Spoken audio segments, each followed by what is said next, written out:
are you doing today, sir? Awesome. Thanks, Steve. Thanks for having me on. Oh, please. I've been wanting to talk to you for a long time. I'm glad it worked out.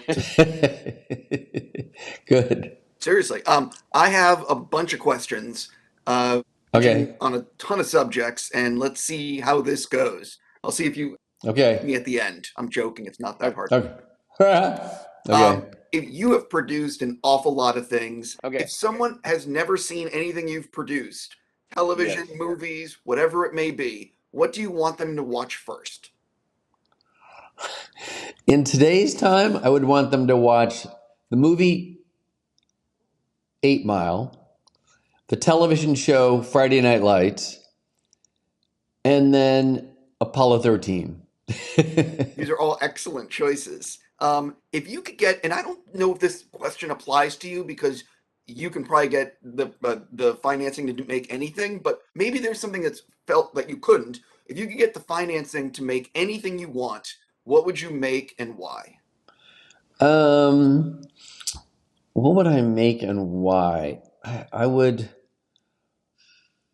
I like stories that are about science. Like we have a project called the Seven Eves, and the why is that it's enlightening as to what it's a female empowerment vehicle, but it's enlightening to enter this new world of space from this perspective. I have a television project called Outliers with Malcolm Gladwell, and it celebrates greatness. So I would definitely want to be able to make that. And it's not easy to get anything financed because all things that I've ever made have been incredibly difficult.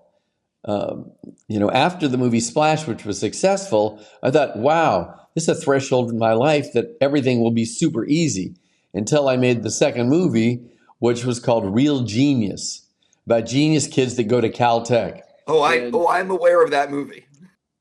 Yeah, yeah.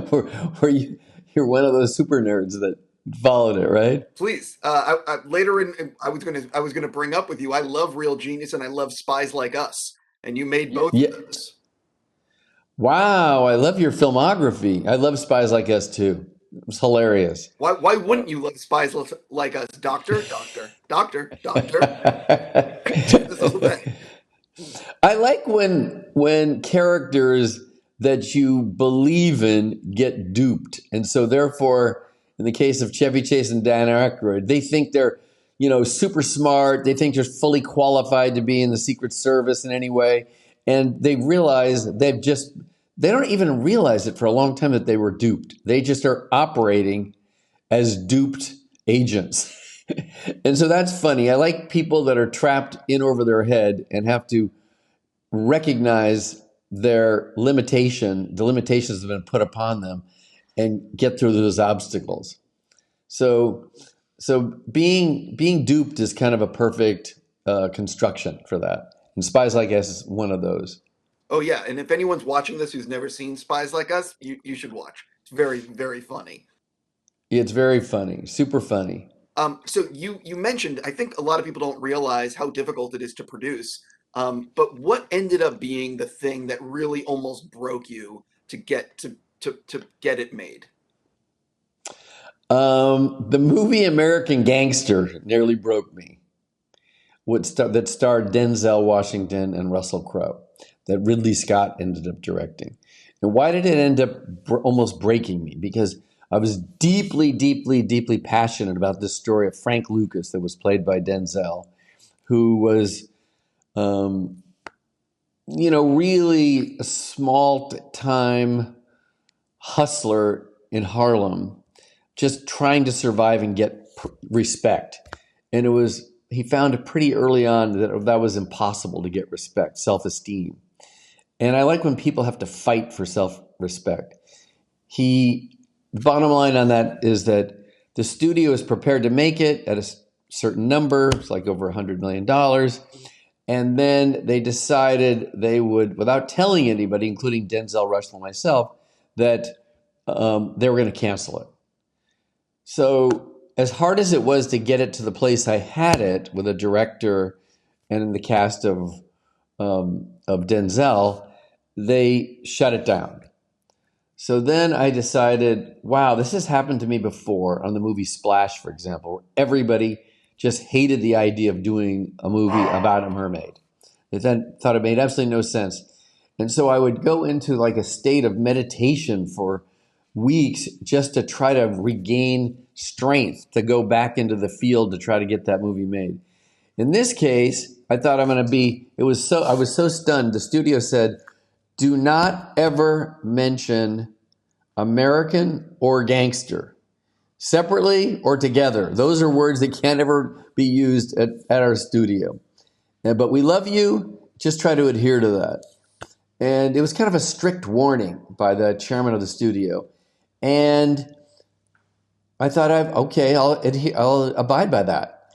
And the next day I woke up and I thought, I can't abide by that. My psyche, my mind has been so fully impregnated with this story that I can't let it go. So really against them, the system, I rebuilt a new case that would star Denzel, who agreed to stay with it. And then instead of a previous actor, I went and got Russell Crowe because I'd just done a couple of movies with him, including A Beautiful Mind.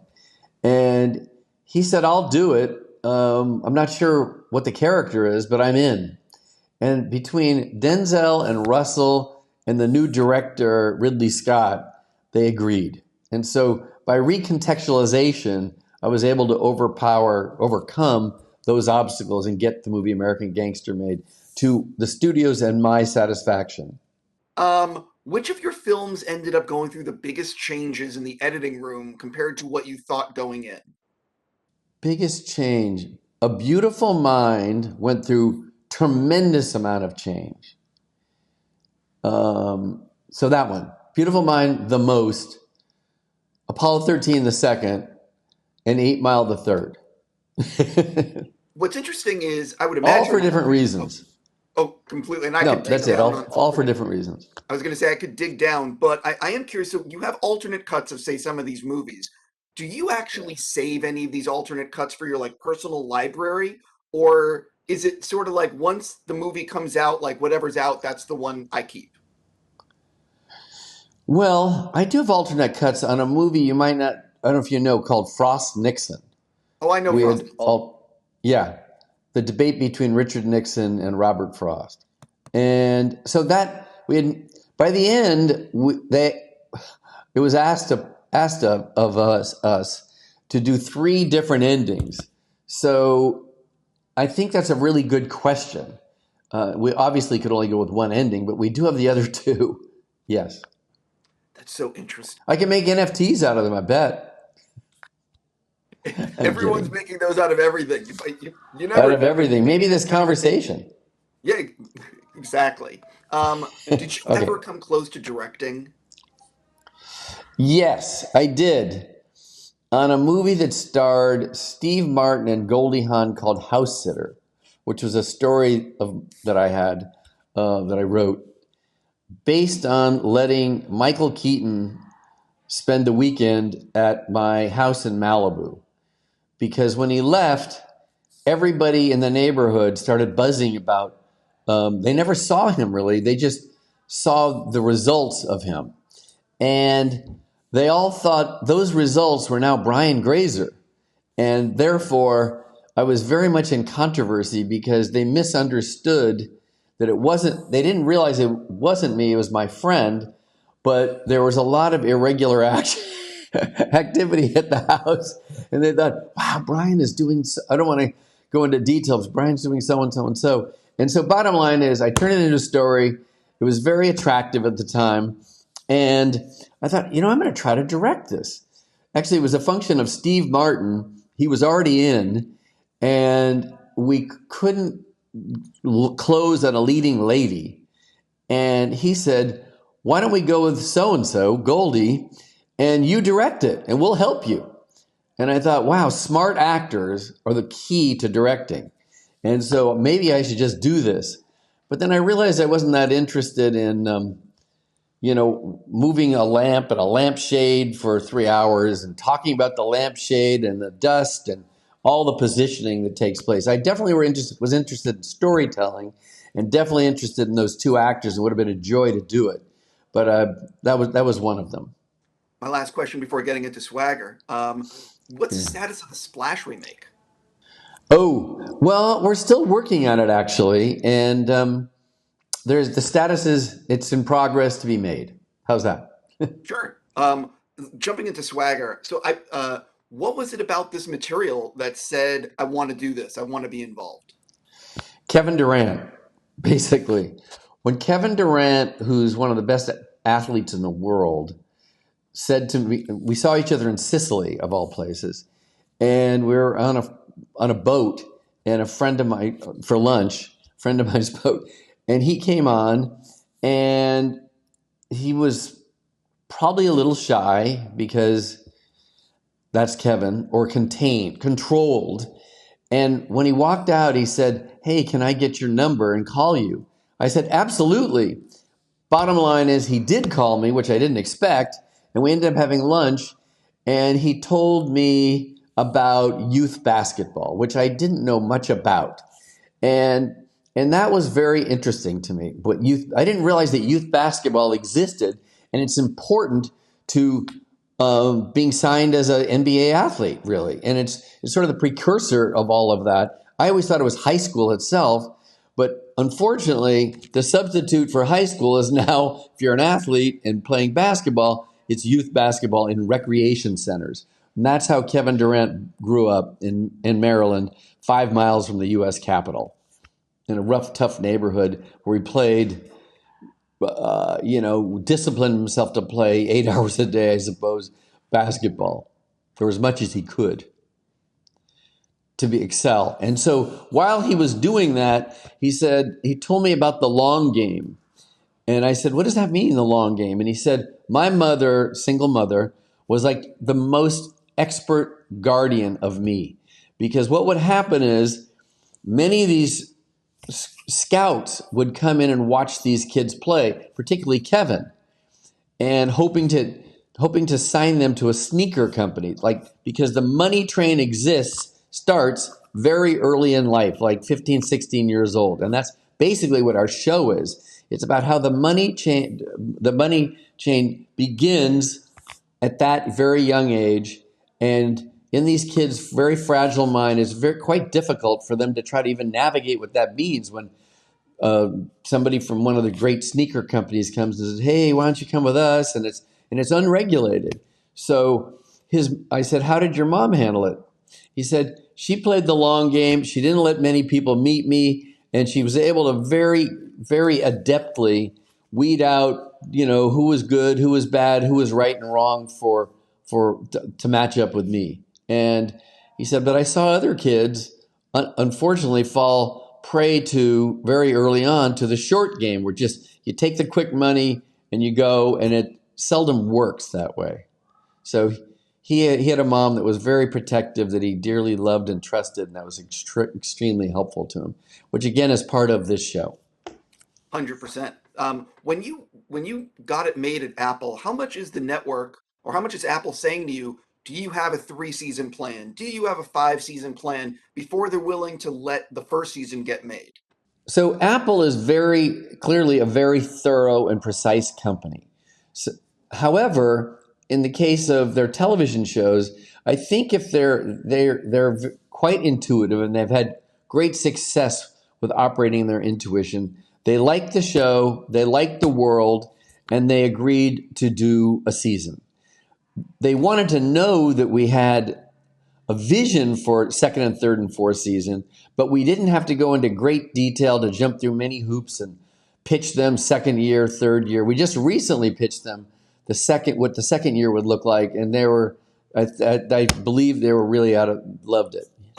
Yeah, I was going to ask you for They're very user friendly. Apple is very user friendly to artists, and so they're quite respectful of artists. And I mean, they're gigantically successful in other areas, and so with this, I think they trust the artists that they pick, and they give them, pretty much, a lot of freedom to make the show they believe in. What's interesting is that this has a lot of similarities to like Friday Night Lights, which you also did, in the way that it pulls back the curtain on what's really going on. Yeah. Uh, I believe you guys are working on another Friday Night Lights. Is that still the case? Yes, we're working on another Friday Night Lights movie in Del Rio, Texas, on a border town, and hope to be making that the beginning of next year, and that will lead us into a new series that takes place in a more recent time, like now today, and so we're excited about it. Can I ask, do you have a director on that movie and a showrunner for the series? Um, they're they're two brothers called the Dowdles, and so they're the writers and to be the showrunners. I'm a big fan of that show. I would watch a remake if you know what I mean. So my last thing Yeah. for you, 'cause I'm basically out of time, and there's a million questions. But what are you, what's bubbling up for you guys at the company in terms of what else are you getting ready to make? What can you tease fans? What can we tease fans? Well, we make a show called Langdon already. That's the prequel to the Da Vinci Code, based on the character that Tom Hanks played. Um, we're I'm hoping to make a show. Really, really, really hoping to make a show that I believe will materialize because I hedge everything on the North Shore of Oahu.